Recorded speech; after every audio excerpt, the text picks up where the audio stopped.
Warning. The following podcast is utter nonsense and may cause agoraphobia, kleptomania, insomnia, and oppositional defiance disorder. We are required by law to provide you with this disclaimer for hazardous materials.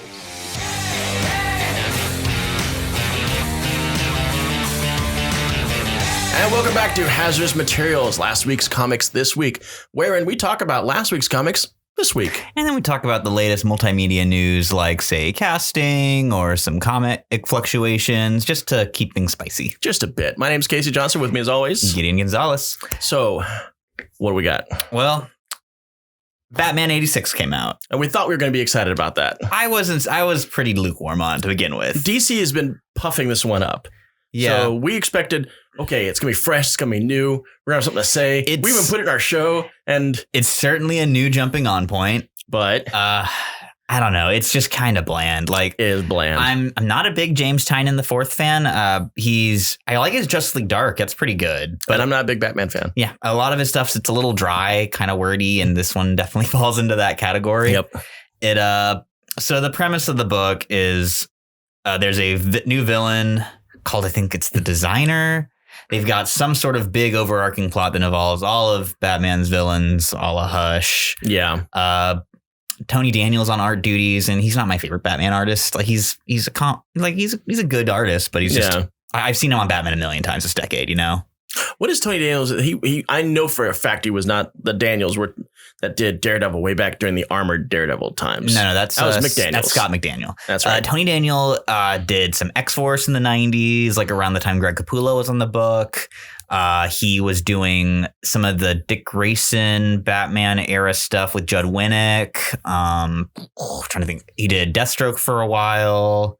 Like, he's a pretty popular artist. Oh, he wrote and drew New 52 Detective Comics, which not good, very bad. Oh, really? Oh man, well, we might have to. Oh yes, okay, I know what you're talking about. I don't want to cut a promo on it or anything. Like, it's not a good comic. This book is better than that. Like, Batman 86 is a perfectly serviceable comic, but it's just I loved the Tom King Batman run. Mm-hmm. I know that I am a vocal minority on that, since apparently a lot of people did not care for it, but I thought it was a really good introspective psychological look at Batman that was willing to dive into some tough issues. As far as Batman and the artists go, whoever you said Daniels is now drawing it, he apparently knows how to draw Selena Kyle. Yeah, because that dress, it's a very damn. It's no Joelle Jones, Selena Kyle. No, I mean, but usually when men are drawing women, it's always a particular boring, bland, over-sexualized style. And I know we're talking about a dress, which is very risque, but it's done in a classy style. Yeah. And it's eye-catching, especially for like a big page spread that it's on. I know we don't really talk about the book a whole lot, but now I'm on the topic of it. Joelle Jones is Catwoman. Mm-hmm. Really, really good. And she has such a knack with design. Like, she designed a Catwoman's wedding dress, which was phenomenal. And she updated the 70s purple and green dress costume from Catwoman. I made it look amazing. I thought that Catwoman's was a Vera Wang, or did she do another dress for another? I believe, did Vera Wang do Jean Grey's dress in the 90s? I know a famous designer did it. No, I wonder who did Mary Jane's back in the 90s. That's a good question. Yeah. We ask you, listeners, please tell us. But anyways, us all about wedding dresses. So more details. We should actually talk about the book itself outside of it. Be like, it's fine. Yeah. So there's a whole bunch of assassins in Gotham, including Deathstroke, Cheshire, Malcolm Merlyn, who I always actually like seeing classic Merlyn. That's divorced from. I love seeing Cheshire. Cheshire's always a fun villain. I'm a big fan of Cheshire. And a new villain named Mr. Teeth, who threw me for a loop because my brain saw the two words together and autocorrected it to Dr. Teeth. And I was really hoping it'd be a Muppet. But no, it's just like the Electric Man was going to fall out of the closet in full form. It was just a guy with like a mojo smile, like. Yeah, I was like, why is he called Why is he called Dr. Teeth or Mr. Teeth? It was like, Mr. Teeth. Oh, it's probably for something horrible. And he turns around, he's got bad teeth. Yeah. And Lucius Fox is now filling Alfred's role since Alfred's deceased. And Batman did call him Alfred. Yeah, and that was a nice little sad moment. Yeah. I kind of was hoping the book would be a lot more about Bruce dealing with Alfred's death than it wound up being. We'll see. It's got time to do that, but I'm kind of just going to check out a Batman for a minute. No shade on Tynion and Daniel, but it really just does feel like a filler arc until Batman 100 rolls around. Although Jorge Jimenez is hopping on the book at a certain point. I do love his art. Oh, yeah? What's he done? He was doing Justice League with Scott Snyder. He was doing Rebirth Superman. He did Super Sons. Really fun, kind of heavily manga influenced art. Yeah, I know what you're talking about. Yeah, I like him a lot. I don't know how I feel about that. I'm curious to see him on Batman. I think he could do something cool with it. And honestly, when going into this, it kind of felt like I was looking at Jim Lee's Batman for a moment. Yeah, Daniel is very like he's not one of like the original Image guys, but he's one of those early, heavily influenced by the Image guys. You know. Yeah. And I think he actually did go over to Image pretty quickly because he worked on Curse of Spawn for a hot minute. Spawn. Me pulling out that Spawn trivia from the deepest crevices of my brain. Spawn out. I read entirely too much Spawn. That's one of my great regrets in life is how much Spawn I read when I was like, when we did 20. Our best of issues, I figured, we should do like our most hated characters. But I think, didn't we do that a while back? I mean, we've definitely roasted Carnage multiple times. No, and he deserves He's the bottom. Or Sentry. Yeah, I love the Sentry. I don't love how he's treated all the time, but I do love the Sentry as a core concept. But as far as as far as Image comics go, Spawn is right up there on the top of my hate list. I don't hate Spawn. I've read too much Spawn to hate Spawn. You poor bastard. He's better than Badrock. Oh, there's so many things worse. Shaft. Shaft is the worst 90s Image character. As someone who loves him some John Shaft. Like, I try not to talk about Rob Liefeld too much just because everything he touches is awful. And oh god, there was a news piece that dropped where he was like, "Oh wow, Prophet has been signed on for a movie deal," and it showed a picture of him, and I'm like, "That looks like the same crap you've been drawing since the '90s." Wow. Face thing, it looks like Shatterstar. Check. Shoulder pads, it look like Cable. Check. Split colored pants, it look like everybody from Youngblood. Check. And pouches. I know someone cool worked on Prophet eventually. I'm struggling to remember, but I remember a few years ago there was a Prophet reboot that was supposed to be really good. I haven't gotten to check it out. Isn't it the same guy that did Moon Knight for a hot minute in the mid 90s? That was like a big deal. Oh, Splat? Stephen Platt? Yeah. Yeah, maybe. I'm honestly not super familiar with Prophet. Unless we talk about Rob Liefeld, but yeah, we should move on. Batman 86, fine. Let's talk about what you read, and I did not read. I love this book. Teenage Mutant Ninja Turtles 101, the start of a new clean slate, but it's still maintaining the prior 100 issues of continuity. Mm-hmm. It is written and drawn by Sophie Campbell. She had previously worked on Gem and the Holograms, is where I knew her from, but I know she's got a much deeper body of work. Where you knew her from? Oh, yeah, I saw her the covers. I didn't read Gem and the Holograms, but I had buddies who did, and I was like, wow, that's really good art. I got to pay more attention to your references. Almost convinced me to pick up Gem and the Holograms, but I never quite got there. But her turtle designs are phenomenal. They look so good. I got to show just some quick shots of the turtles here. I'm seeing it from here because it's on your spread. Yeah, it does seem to have like the same kind of title marquee that the original issues had. Yes, yeah, they're maintaining that font. But one of the biggest things about this new run is the introduction of Jenica, who was a foot soldier assassin who was bleeding out, and one of the turtles, can't remember who it was, gave her a blood transfusion and turned her into a turtle. Oh, so she's the female turtle. Yes. Everyone has always talked about. And she's got these cool Wolverine claws as her weapon. She's got a yellow headband. Oh, is that who the yellow headband is? Yes. I know there was 5 in that picture there. And she's a big focus of this issue. So spoiler alert for TMNT 100. Splinter died at the end of the last run.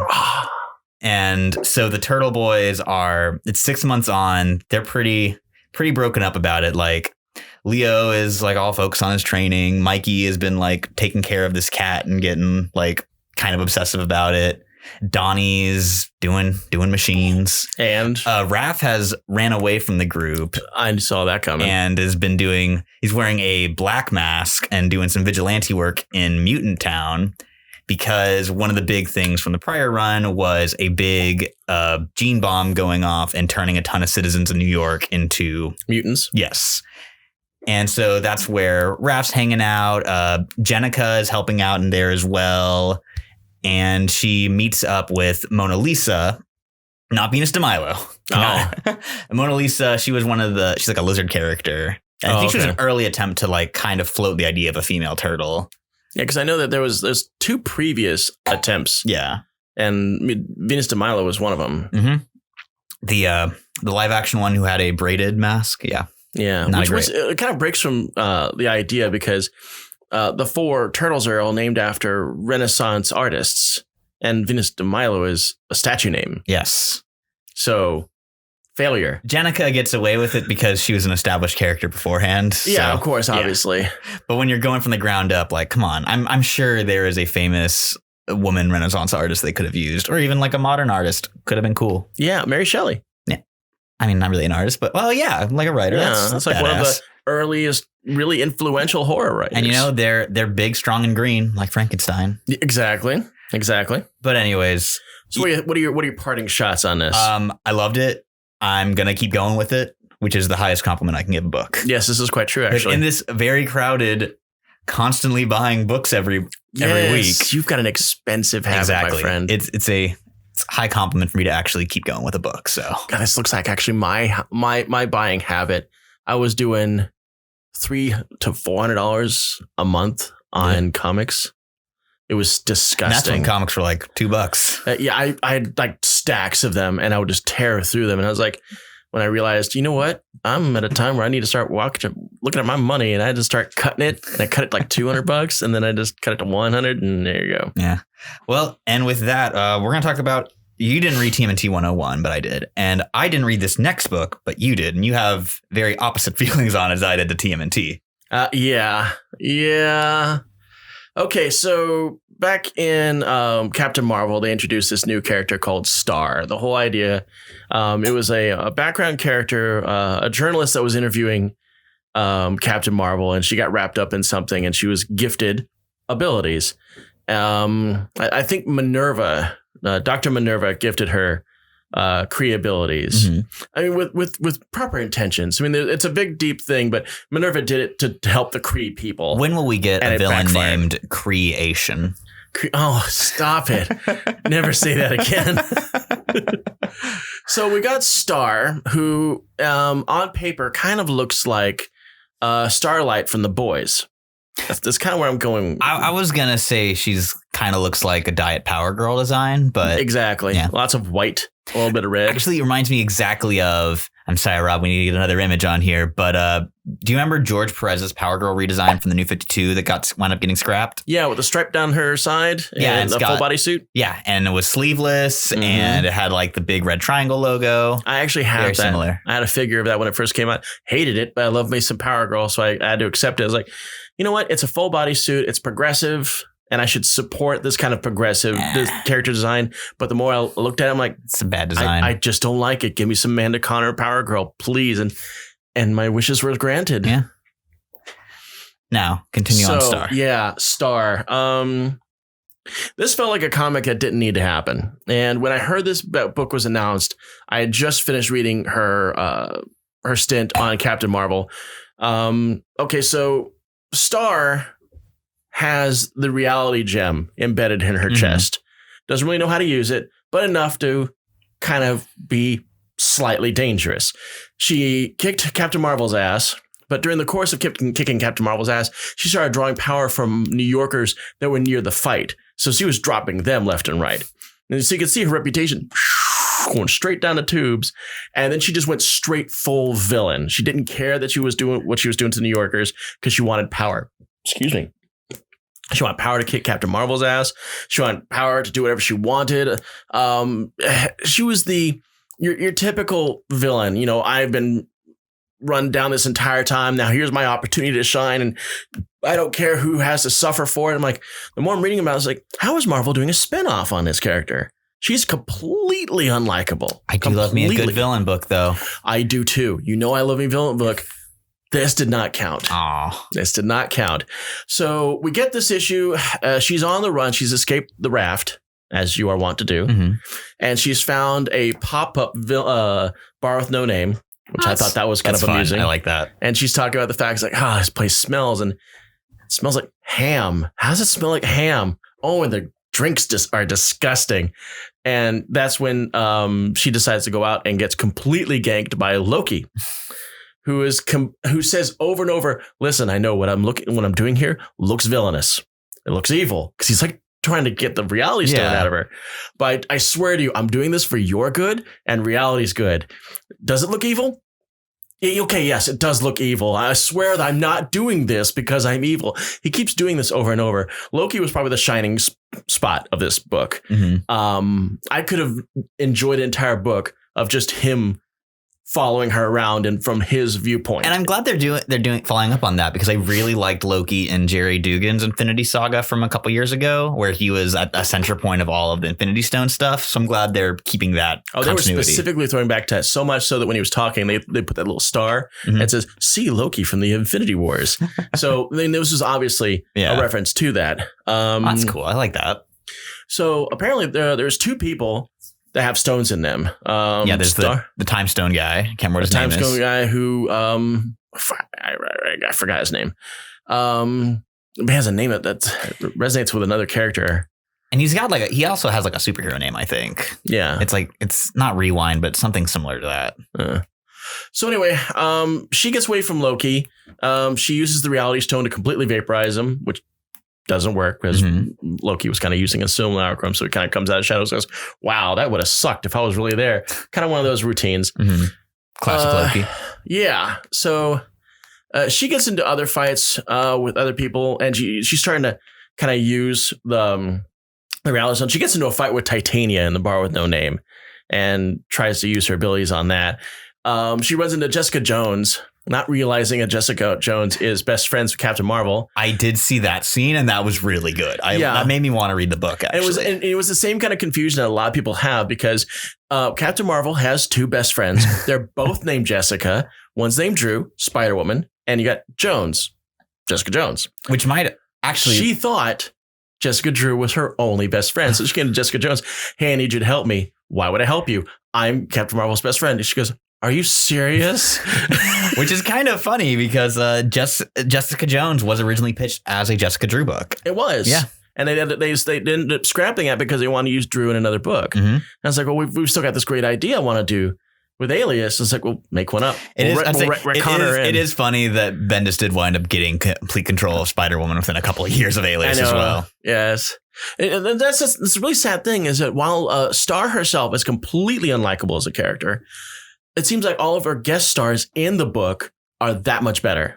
Like Jessica Jones, her part, hilarious. Well, Kelly Thompson, great writer. She actually recently wrote Jessica Jones. She was handpicked by Brian Michael Bendis to be his replacement. She's writing Star? Yeah, she's writing Star. That explains why they were hearkening back to her, because Star tries to use the Reality Stone by saying, you want to help me. It's the one thing you want to do. Yeah, and Jones is like, that. I can't believe you just tried mind control on me. God, that was really good. I'm going to beat you senseless, but I'm still going to help you. But I'm going to beat you bloody.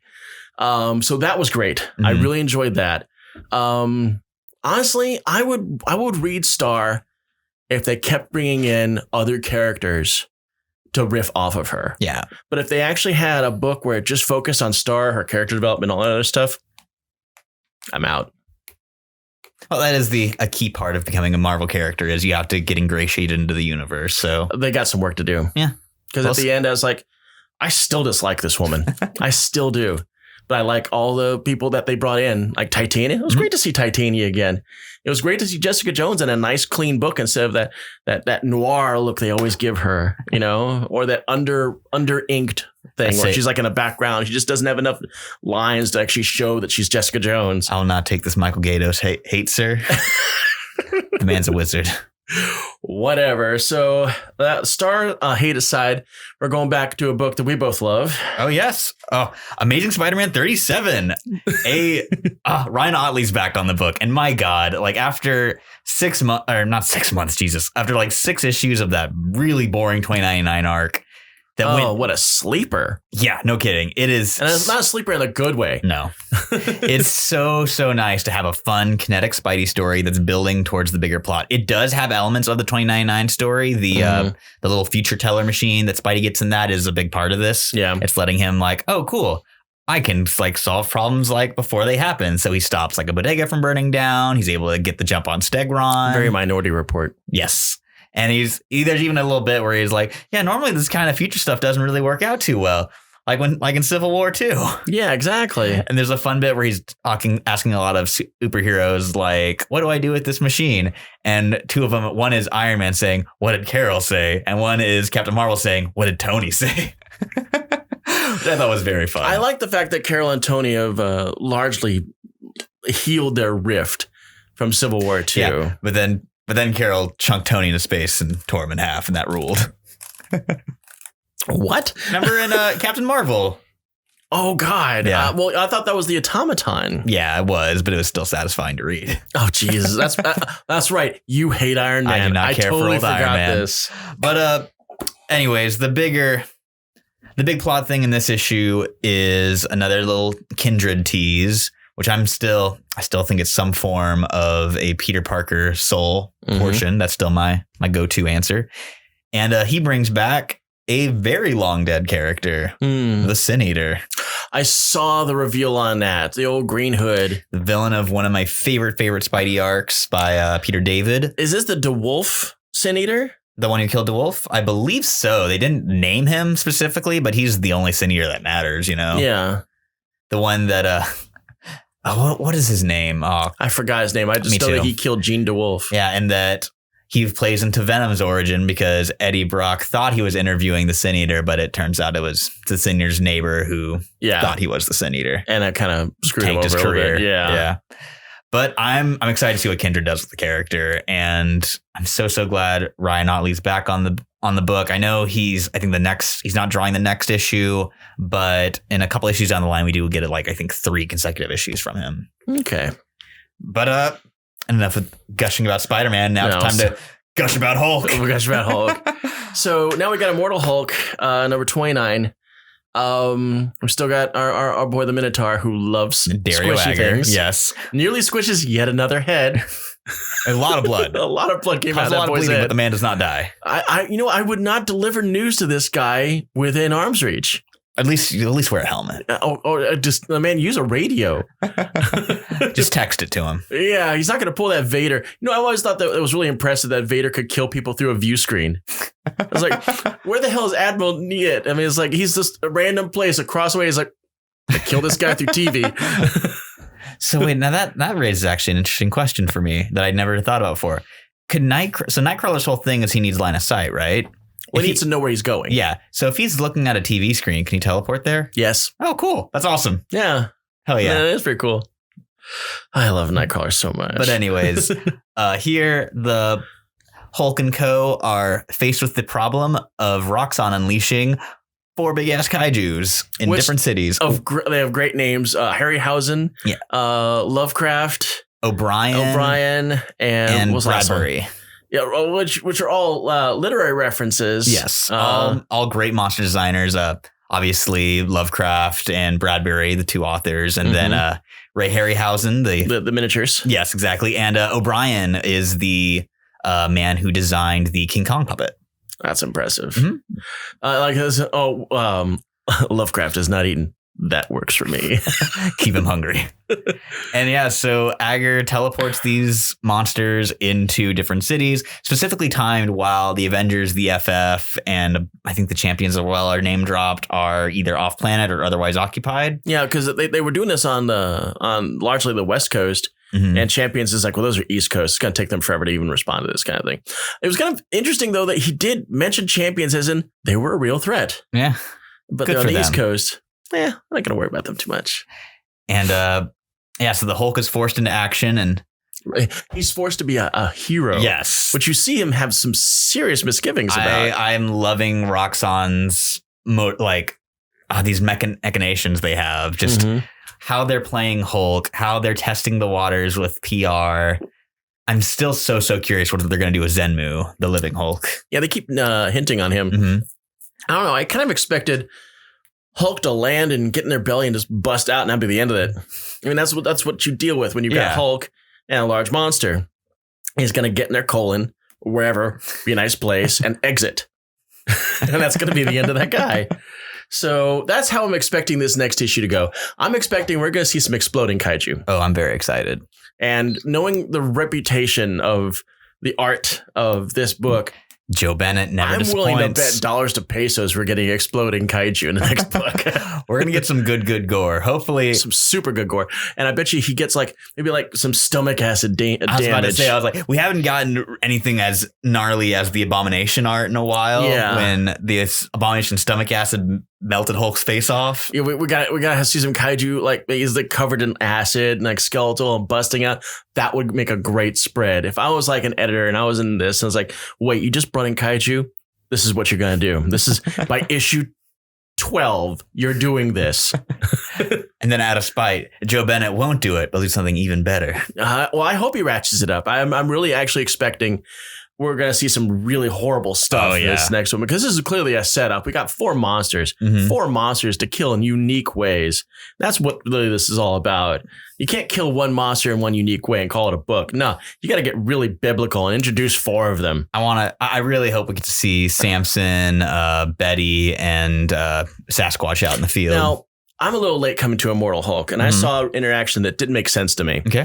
Betty was talking to Leonard, and they were eating, but when Bruce walks in, she immediately shifts to Red Harpy and just kind of screeches at him, "We're eating." Yeah, Betty, through this book, they haven't dove super deep into it, but that's just been a character thing for Betty, is that she just does not want to, she refuses to talk to Banner as Betty. She only wants to talk to him, she's only comfortable talking to him as Red Harpy. Why is that? We don't know yet. Huh. I mean, it was a weird, just immediate transformation. Yeah, and it felt like she was screeching at it. I think it's a really cool character bit, and I'm excited to see it explored further. I really hope we get a Betty one shot or something down the line. Yeah, we are getting, and I'm actually very excited for this, a Tom Taylor written Immortal Spider Hulk one shot. So I'm excited to see that, because Spidey did once upon a time have gamma radiation flowing through his blood. Oh, that's right. In the pages of Web of Spider-Man. That's true. I want Red She-Hulk back. Red Harpy's so cool, though. Red She-Hulk is better. I love Red She-Hulk, but come on, that Red Harpy design, it's so badass. That weird, I love that her connection on her mouth. Her dislocating jaw. I love how hunched over it is. I love that she still wears the basic Red She-Hulk costume too. Oh, she does? Yeah, she's still got the purple black bodysuit, the black vest. Yeah. Okay. I just really like the way that Red She-Hulk worked off of other people. I liked that she was in Fearless Defenders for a while. I like the fact that she got to keep her Uru's sword for a while. She just had really potential to be a good character. Maybe need a little bit of a name change, because she's got a busy name. Red She-Hulk. Red Harpy. Well, Red Harpy works. But I mean, Red She-Hulk, you got 3 words going on there. I'm just mostly amazed that Ewing and Bennett have managed to make Harpy as a concept work for me, because it always felt like a very a very sexist take on when a woman becomes a Hulk monster. She's such a Harpy. Very outdated, but they've made her into such a terrifying badass. I love it. Well, maybe I just need to be exposed to this a bit more, because I mean, like I said, I did come into this really late. Yeah, you got to jump in. It's she first shows up at the beginning of the Abomination arc, and I think you jumped in at the end of the Abomination arc. I jumped in right around the time that the second Abomination was acid burning his own boys. Yeah, that's when I showed up. Yeah, so you got to go to the arc before that. Actually, this might be a good idea. Casey's Ketchup. Casey's Ketchup might be a good spin-off show. Oh yeah, that's what I need. More work. Yes. But now we're on to always the funnest bit of the show, the X coverage. We love us some X coverage. How about Rogue's new costume? Damn. An Excalibur #5 by Tini Howard and Marcus Toe. Oh my God. It feels like it's Jim Lee's outfit, but it's got some seriously dark greens on it. I like the wrap jacket that she had on it, even though she did both versions. As a noted, not a big fan of Rogue. I've long thought that she has a string of very terrible costumes. My favorite one probably being the Silvestri one, or it was the black bodysuit with the green tank top, and I hated that outfit. I love that outfit. It's the only Rogue. Well, that, and I liked the X-Men Legacy one where it had the hood. Oh, that was a good costume. I do not like the Jim Lee costume. I love the Jim Lee costume. I didn't like the big hair that was on it. I like the big hair. do not like the banana yellow outfit. I love that yellow. I don't like it. It's nice and green. It's got like clean lines. Green I just and didn't black. like that. Two colors. That's the outfit that they also used in the X-Men animated series. Whenever they drew her, she always had this mile-high hair. Yeah, it ruled. I didn't like that. I don't know. Anyways, so we have a variation of that now that we both can agree that works. It rules. It's got the color scheme I like with some of the lines of the Lee costume. Mm-hmm. Very good. And a really nice little appearance from Rachel. I really liked that. Rachel was in there. I didn't see this. And in like her dreamscape, they specifically call her, like, there's the fiery dog that leads her through that journey. And then she calls the dog Phoenix, and she's like, I ain't calling the dog Rachel. I have to admit, I skimmed through this book. You fool. Missed some great Because stuff. you know how much I hate the whole Dryad stuff, and a lot of the story elements for Excalibur in the last issue I didn't really enjoy. Mm-hmm. We're here. So I just kind of went, okay, fight. Okay, this is happening. Oh, wow, she just killed Apocalypse. Okay. Yeah, and it looks like Apocalypse's plan has been to move into Rogue's consciousness. Yeah. Because is this part of his plan to take over the Outworld throne? Is that what it's called? Is that Mortal Kombat? Or is it, we're talking Otherworld? It's Otherworld. Otherworld, yeah. Otherworld. And there was a nice Pete Wisdom appearance, which I always appreciate. Yeah. And I really dig what they're doing with Richter in this series. I really like tying him into the druids, because Marvel Druid lore, it kind of sucks, and this makes it kind of cooler. I like tying him into Earth magic. I think that's a really interesting take. I don't know. It didn't really capture me, and it gives him something to do.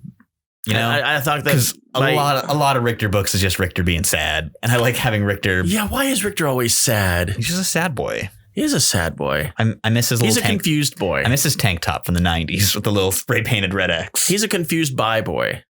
A sweet bi boy. Because I mean, he was into Rain, and then he was into Shatterstar, and I mean, I'm still a little. Again, I feel like I bring this up every episode. I'm a little salty that all of Peter David's very good definitive ends for characters have been undone over the last 5 years. Mm-hmm. And I really liked him and Shatterstar ending up together. Well, I mean, Shatterstar's kind of show up at some point. Yeah. Especially in this book. Yeah, for real. Bring it on.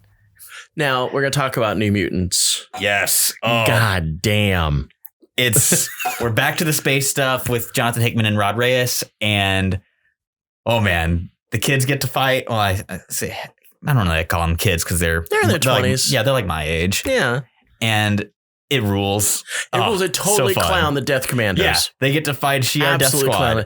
And I was talking about this before we get started. I like the fact that Karma is still in this book. Yeah. They haven't written her off, killed her, gotten rid of her, because writing Karma is hard. Yeah. You have to know what you're doing if you're going to bring Karma in here, because she has story ending abilities. Mm-hmm. I've got the ability to possess it. Boom. Okay, done. Moving on. I mean, this is the reason why Chris Claremont wrote her out in back in the 80s with issue 4. This is the reason why she always found herself on the outs in all of the New Mutants reboots. I think the last New Mutants book, the Rosenberg one, she wasn't even in the field team. She was like the Oracle, basically. Yeah, they just didn't want to deal with her. Mm-hmm. So now here she is in full view, probably doing some of the coolest uses of her ability in years. Hit yourself. Now say something nice about me. Your skin is too soft, but I like your shiny leg. Oh, so good. Now, we're going to talk about the most outstanding part of this. Do you want to make out with me? No. Do you want to make out with me? No. Do you want to make out with me? A little, but I'm working. Well... It was flight, and you made the wrong choice. One last question: Are any of you human? No. Good, because magic will not break the first rule of Krakoa. Yes, exactly. But she's perfectly fine with killing some aliens. And I swear to God, the fact that she did it off screen in one frame. Are you human? No. Next frame, we just lost them. And I really loved. I loved Mondo and Jonathan just being like, "Oh, they're fighting aliens out there. Not our fight. It's just chill. Get space drunk." I love the fact that Roberto still kind of has the heart of this book. A lot of it's told from his vantage point. All of our boys and our girls are able to kick ass using all their abilities, and they knew that the New Mutants purists in us wanted this fight, because they took Chamber and they took Mondo. And I put them in the back and told them just to chill out for this. As someone who's more of a Gen X fan than a New Mutants fan, I really love that too. I'm looking forward to them. I really want to see the reunion with Sync and Skin. I can see and that Husk. because Gen X that's your generation's Young X-Men, while New Mutants was mine. So I completely understand that. And I love Gen X. Yeah, it's a great book. I still do. I'm excited to see what they do with Sync. Yeah. Oh yeah, he's gonna be in the next issue, or maybe not the next issue of X-Men, but down the line he's gonna show up in the main X. It's like X-Men number 6 or X-Men 7. Yeah, and he's wearing his classic colors. And the New Mutants book is going to like directly cross over with the main X-Men book, even more so than they already do. Because like, have you seen it's one of the later X-Men covers where it's got Scott fighting side by side with Ileana, Rain, and Karma. Oh, cool. And yeah. Now, apparently the New Mutants will be coming back to Earth pretty soon. The last time I really enjoyed a New Mutants book, it was still kind of enjoying it. Maybe not. It wasn't the best, but I was still reading it because it was representing my favorite team. And that's the one where they brought in, oh God, what is her name? Blink? Mm-hmm. Like in the very last issue. Oh, wow. I was like, oh yeah, Blink, you can join the team. And all of a sudden, issue's over, series over. I really liked, I think this was around AVX, maybe a bit before or after, when Mephisto goes on a date with Magma. Yes. Very fun issue. And no one liked that. But yes. Magma's like, I could take care of myself. But no, I think it's a demon. He seems like a nice guy. I'm trying to remember who's working on the book. I think it was Abnett and Lanning with maybe David LaFuente doing art. And that had Empath in it, didn't it? Yes. Yeah. And that's been a minute. That's probably been like 10 years at this point. And our boy Empath is going to be showcasing that new book that's coming up. Yes, very soon. I'm spacing on the titles of it. Is it Hellions? Yes. Yeah, Hellions. Because it's got a lot of our bad boys all put in there. Yeah, I like the creative team. I'm not super jazzed about the actual lineup. Oh, I'm still going to give it a shot, though. I'm not jazzed about the lineup for obvious reasons, but we won't go into just again. And for our last X book this week, it's tough competition between this and New Mutants, what was my favorite this week. But because X-Force and New Mutants have really brought the pain. X-Force ruled. Oh X-Force. My God. What a great showing. And we were right. Wolverine survived that thing and fought nearly the entire book in half. Yeah. Oh, it was so good. That panel where the people find out that Wolverine's still alive and it's Logan like is impaled on a dude and he just has the most sinister grin I've ever seen Wolverine give. And he still got his guts hanging out and stuff like that. I was like, well, kill it. They shoot him the hell up. Yeah. They show you how much damage they've done. I was like, ooh, that's a lot of damage. And yet Forge still comes out of the portal. Torso, legs, and hand are like, squish. Putting his boy together. just gotta slap him back together. Forge is using like these weird organic weapons. I love Forge's like biotech he has. Yeah, so I'm gonna save the best toys for me. It's like this weird plant bug walker thing. Oh, it's so cool. I like the fact that he actually addresses why sometimes you don't see him for a long period of time, but then sometimes he shows up because, I'm in my lab, but every once in a while I gotta get out in the field just once and show how badass I am. But when will we get the most important Forge element, which is, of course, his short shorts? Oh, we gotta get those Barry Smith short shorts. Where are they? I know the other short shoes. Okay, so the image is this from the old days. Life Death. Life Death. One of the all-time great issues. Yeah, where there were that was really the kind of the fallout with Storm coming to terms with Forge's involvement in her depowerment. Yes, and that's when she finds out too. Yeah. It's such a good issue. And he was wearing him some 80s short shorts. Mm-hmm. It's a key part to Forge for me. But yeah, X-Force, the book rules. I'm after having a kind of lukewarm first issue, Percy and Cassara, I've just been bringing it more and more every issue. This is what I wanted from an X-Force book. Out of all the Hickman Hickman overarching books, X-Men, X-Force, and New Mutants have been the ones that have been knocking out of the park consistently with each issue. I like Excalibur a lot, but it's definitely not on that same level. Not even close. Yeah. And New Mutants gets like, as much as I enjoy the Ed Brisson side story, like whenever Hickman and Reis come back, just knocked out of the park. Exactly. The side story was okay. But it wasn't okay for us to even really talk about it. I remember when we were bringing it up, it's like, it's fun, but when we go back to Berto and Cannonball, we're like, that's the way to go.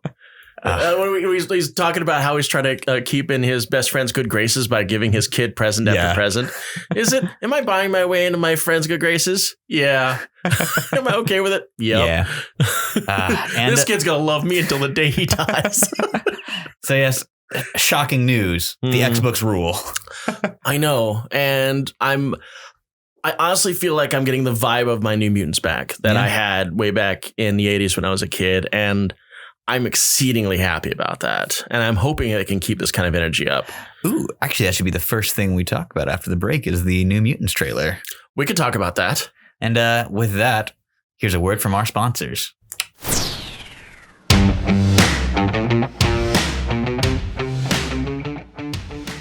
Hey, this is Brooke with Haphazard Fiction, and welcome to episode 19 of Hazardous Materials, last week's comics this week. Casey, Gideon, myself, and Robert are all here doing our best to bring you a really good episode every week. So thank you for tuning in. We really appreciate your support. We appreciate you checking us out. If you've got it in you, please do us the favor. Give us some comments. Give us some subscribes. Give us some likes. Help us understand what it is you're looking for in a comic book podcast. If there's titles that you would really love us to cover that maybe we're missing, let us know. We definitely have our favorites over here at Hazardous Materials, and maybe they don't obviously line up with yours, but love to hear your comments. Love to see what you would like to see from us going forward. But as usual, thank you for tuning in, and I'm going to take you back to Casey and Gideon with Hazardous Materials.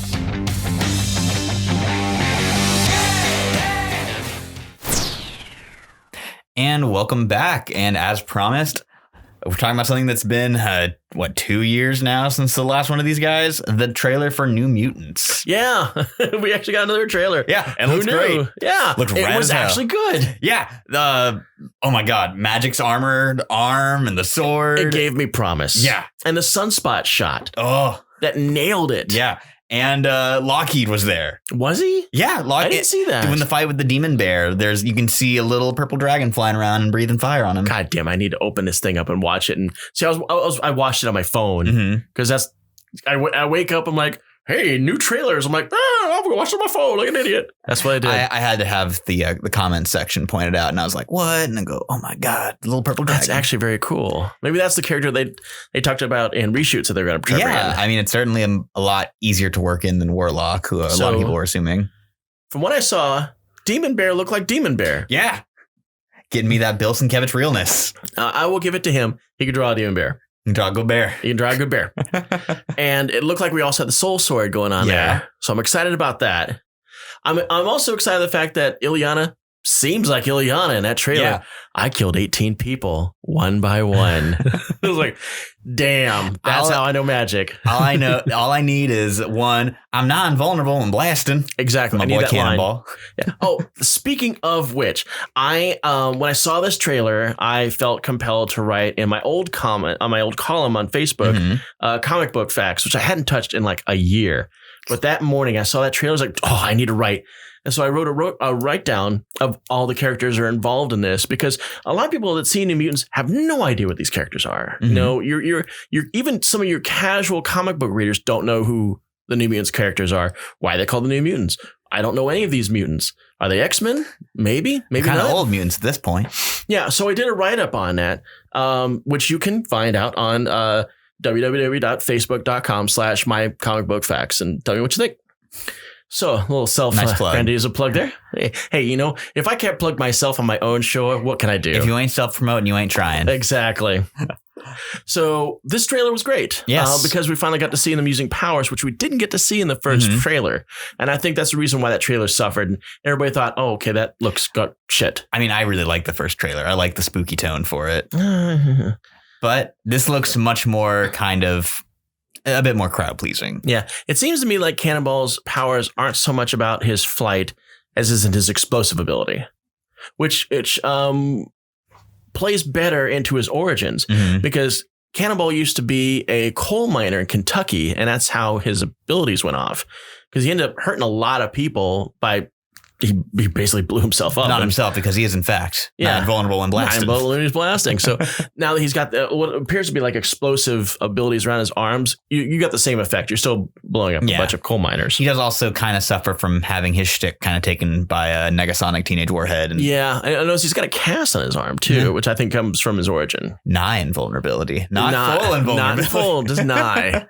But I'm very, very excited for New Mutants. There is some little bit of news fluttering around today. I was like, is it in the MCU? Is it not? I doubt it's going to be, but I really hope it is, because I like all the casting for the kids outside of Berto. I do know that Marvel did step in and say, we're not going to do what you decided to do with all these reshoots. We're going with the core stuff, because apparently all the reshoots were done against the will of the director. Yeah. A lot of 20th Century Fox executives basically stepping in and they thinking, got cold feet over being too spooky. Exactly. So Disney's decided, you know what? New house, new rules, throwing out all those reboots, and we're doing exactly what the director wants, which Disney, by and part with Marvel, has been doing a lot of that. We'll actually get back to that point later on in the news story. But we're going to talk about a different trailer that was a very pleasant surprise for me, at least. Yeah, it was too. Yeah, new Birds of Prey trailer, which, after the entire production cycle, I have been a naysayer of this movie, but this one kind of sold me on it. Outside of, I still don't like the treatment of Cassie Cain in it. I don't like the treatment of Cassie Cain. This is also being told as the shortest DCU movie. Yeah. Which I can see that. Yeah, I can dig it. It's pretty much, here's your plot. This is what we're doing. We're going to have a little bit of fun in between it, and it's going to be over. There is something to be said for the hour-and-a-half movie. Mm-hmm. It allows me to watch, say, an entire trilogy in one evening, as I just did this weekend with the Austin Powers trilogy. Still hold up. Does it now? Outside of Fat Bastard, which is mostly just a kind of boring, gross-out humor. It really is. Austin Powers holds up. I've always been an Austin Powers fan, and I've always been wondering when we're going to get our Dr. Evil film he keeps talking about. Maybe someday. Yeah, I did like the Dr. Evil stuff he's been doing on Saturday Night Live in the past few years. It's been pretty fun. But back to the birds. Yep. One of the things I really liked about this trailer was, the jokes landed. Yep. Like when Harley dives behind the bags of Coke and then they all get shot up, and she that was great. Her slam and cheese whiz, hysterical. Yeah, and I like the fact that they're trying to point out exactly what's going on here. She's gotten rid of the Joker, and now she's in this crappy mode, and the fact that all the people that she's with are involved. Yes, and that was another thing I really liked, is it gives like a reason for all these characters to be here, and it actually focuses on these other characters for a bit, and not just make it the Harley show. And it feels like it's a return to Liz Winstead's complete deadpan that we saw in Scott Pilgrim. Yeah. Okay. Yes. And the canary cry looks awesome. It did. I got so hyped. And when Black Canary kicks that guy's head through a car window, that ruled. Yes, that was a boom. I was... Journey Small's been the one thing where I was like, this is probably going to be real. Even when I was naysaying, it was like, I think she's going to be really good as Black Canary. And what did Ewan McGregor do? He put on the black mask. Which a part of me is wondering, is this going to be the only shots of him in the mask in the movie? But you know what? He's still getting it. It really feels like a trailer that they cut in response to a lot of the complaints from the first trailer, which, I can dig that. But, fool me once with trailers, Suicide Squad. God, the Suicide Squad trailer was so damn good. It slapped. And when it got it, it was like... I still enjoy Suicide Squad to a certain degree. I like the deleted scene where it's Boomerang trying to get everyone to mutiny. That like 2.5 minutes. I'm like, all right, that's all I need from Suicide Squad movie. And I like the extended bar scene. Not crazy about the extended cut. I did like the extended bar scene. I think it's fine. I think it added more gravitas to their personalities. There's a lot worse stuff in the extended cut. Ugh. Our Suicide Squad. Don't get me started on Suicide Squad. The trailer still stands up, but the trailer is a good example of how we can just totally wow you with a trailer and bring you in and you're like, we're going to give you 75% of what you want. I did really, and the end joke also really landed with her new hyena, Bruce, named after that hunky Wayne guy. I love the noise that hyena made. It's very cute. And is that a hyena in a bathtub?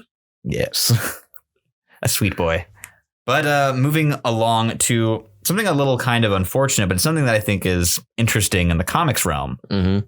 So DC's Black Label generally a hit machine. Like, usually. Yeah. But there's been one book that has kind of been notably lagging, and that is Joker Harley Criminal Insanity, which kind of reframes the Joker and Harley story into a kind of like Criminal Minds thing, where Harley is this like criminal profiler brought in to help catch this crazy serial killer, the Joker. It's my least favorite of the Black Label stuff. It ain't great. I love Mike Mayhew's art, and I love seeing him active in comics again, but this ain't it. Now this we got ain't this. it, Chief. So now we're hearing that your boy isn't going to be. Yeah, he's off issue 3, and issue 3 has been delayed again. Like, the book's been getting hit by delays. It's only got 2 issues out, and we got 9 issues to go. Yeah, 9 issues total. I mean, that's the wild thing to me, is that every other Black Label book has been like a quick 3-4 issues. Mm-hmm. This one was greenlit for initially 12 issues and then cut back to 9. I don't know if they're going to make it all the way to those 9 issues. Yeah, I didn't realize that there was such a limited run on some of these. I mean, you did break my heart when you told me that Amanda Connor's drawing Harley Quinn and the Birds of Prey is only getting a one shot. Yeah. That broke my heart. Stefan Sajic's Harleen was just 3 issues. Wonder Woman Death Earth is just going to be 4. Damned was just 3. Superman Year 1 was just 3. Hellblazer's actually now I think about Hellblazer's an ongoing. Every Black time I Label hear book. Batman Damned on my head, it's Batman Donged. The Batawang. We are 12. It is, yeah. So it's just fascinating though to me that this book is just kind of bombing a line that otherwise, like them or not, they're sales juggernauts. Yeah. And this one actually has strip cover returns available, which none of the other ones have had. And as someone who is going to have to strip a number of those covers, oh it's God, suck, that's going to be a nightmare. They got those glue bindings. At least most strip cover returns at staple books go knock them out. But this guy going to have to get the X-Acto knife out. Oh, man. That would break my heart if I had to rip covers off of prestige books. Yeah, I've that's become just numb a crime. I was going to say I've become numb to it over doing it so many times, but no, not enough publishers do strip cover returns for it to numb me. I used to work for a computer retailer a long time ago, and we had a return system that involved oftentimes taking a sledgehammer to high-tech stuff, and it broke my heart every time. I'd walk into the back office where they're doing it, and one of my good friends is actually the guy that's doing it, and I'd see him just destroying stuff I would die to take home. I've had to slam dunk a Sideshow statue to prove to Sideshow that it was destroyed. Oh my God, that's awful. Retail hell. Good times. But on some lighter news, Christian Bale is being in talks for Thor: Love and Thunder. Man, when this thing hit, it hit everywhere. All the news agencies were like, Christian Bale, Christian Bale, Christian Bale. I got hit by my Facebook feed, just go do Christian Bale in this. And then I got one unknown going, by the way, it's Christian Bale as Mephisto. Bullshit.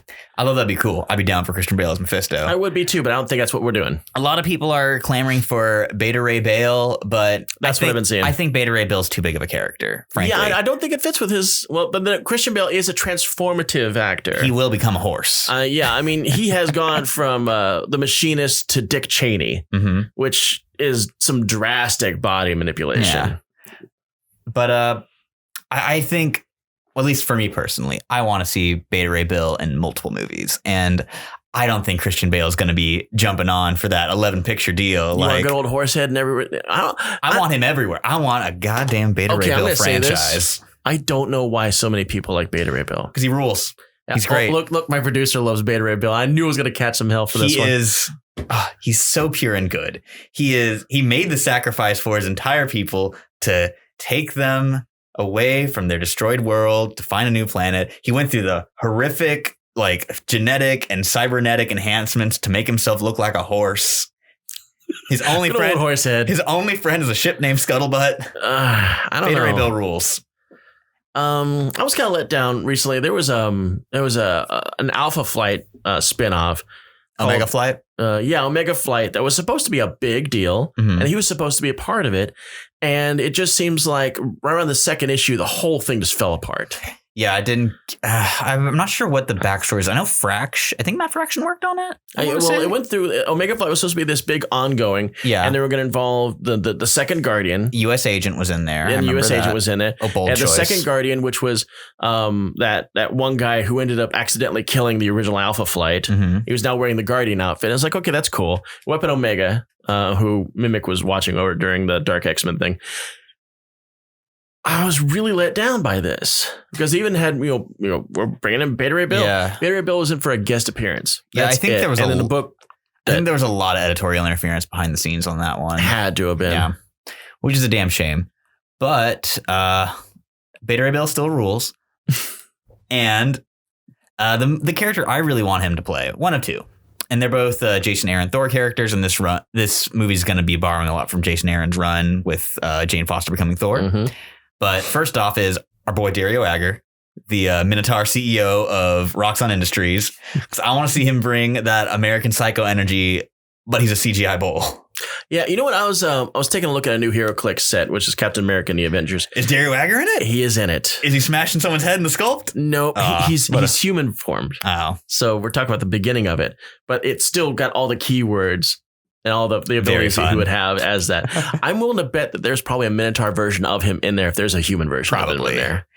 And but other possible option, Gore the God Butcher. I've seen enough of that. Mm-hmm. I wasn't really sure what it was.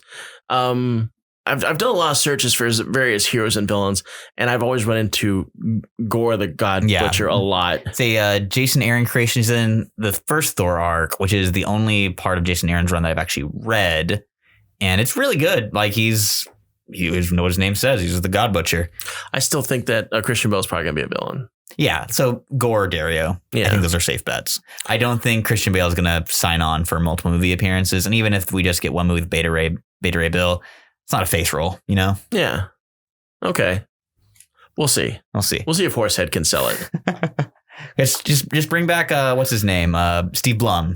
The voice actor for Beta Ray Bill. I'll be totally down for that. I wasn't even aware that he even had a voice actor. Yeah, he's made I don't know if he voiced him in the Planet Hulk movie, but he voiced him on Avengers Earth's Mightiest Heroes, which is phenomenal and everyone should watch. But there's a Beta Ray Bill episode and it's great. I watched America's the Avengers thing up until the point where they introduced Captain Marvel and I stopped. She's so good. I know, but it's just I didn't really care for how they wrote her afterwards, after the thing, and they didn't really use her that much. And you should stick with it. Avengers: Earth's Mightiest Heroes is like top tier Marvel cartoon. I also want to revisit the old Spider-Man cartoon that had White Tiger and Power Man in it. The Ultimate Spider-Man? Yeah, is that what it is? Yeah, not a big fan of that one. Dude, Spectacular. Spectacular is phenomenal. That is the best Marvel cartoon. I think we've had this discussion before. Spectacular Spider-Man, Avengers: Mightiest Heroes, Wolverine and the X-Men. They were all supposed to be in continuity with each other, but then Disney bought Marvel and killed all of them. Oh, and that's right. Wolverine and the X-Men was killed by that. Yep. The Marvel buyout. That's the reason why they only got one season. That was a great one. I'm rewatching it right now, and it rules. I was too, actually. 100%. Disney Plus, baby. Just put Spectacular Spider-Man on there, and all's good. Yeah, you not part of the Mando drop? No. I've not yet dropped Disney Plus. I'm giving it a chance. My girlfriend's family has it, so I'm not paying for it. Oh, well, there you go. Yeah, I've actually got to pay for it.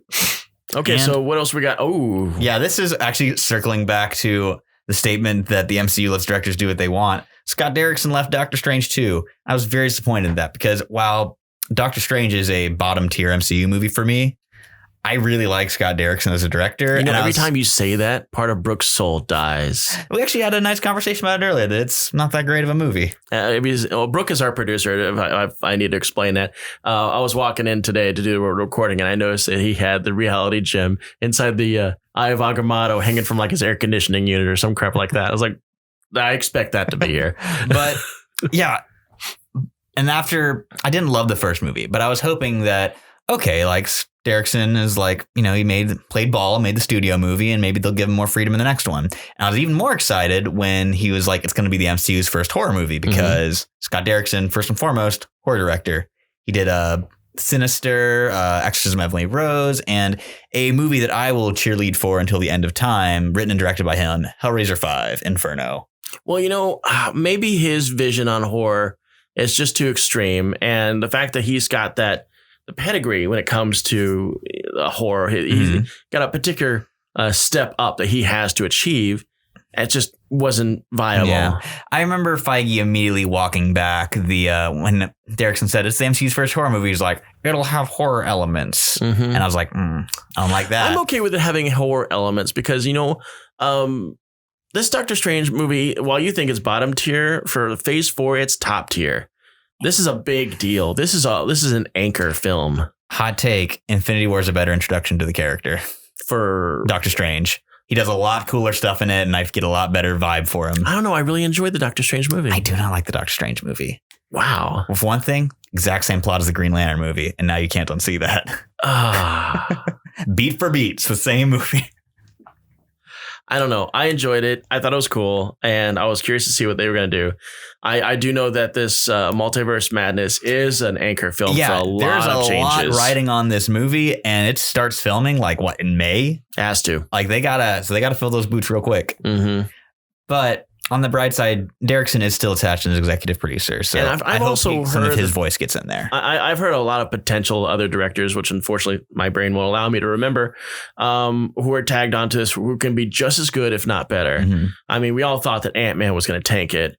I was very upset when Edgar Wright departed. I was too, but a lot of his elements ended up still staying in the script. I really love the first Ant-Man movie. I'll go to bat for that movie day and night. I couldn't tell you what the director's name was.